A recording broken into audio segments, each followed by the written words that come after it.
Hazır olan askerler üzerine dirense de, askerler bilse de, diğer sağ olan olur. Ben bizim memurlar öz başına verir cevap prezident.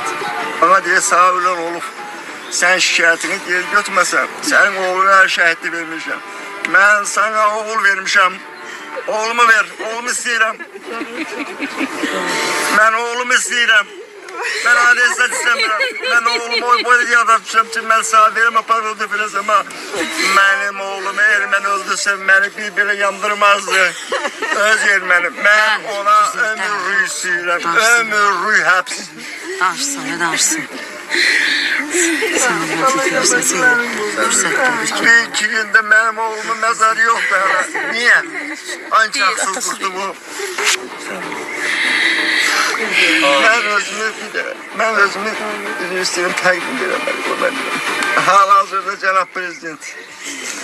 Bu haksızlığa yol verilmezdi.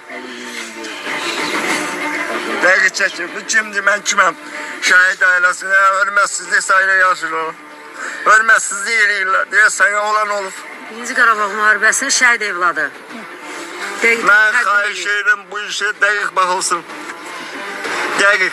Ne kadar ki benim oğlumun katiline ömür verilmeyipse ben bu işten geri durmayacağım. Ben xahiş ederim. Anti dikkat saygı ben görmürəm.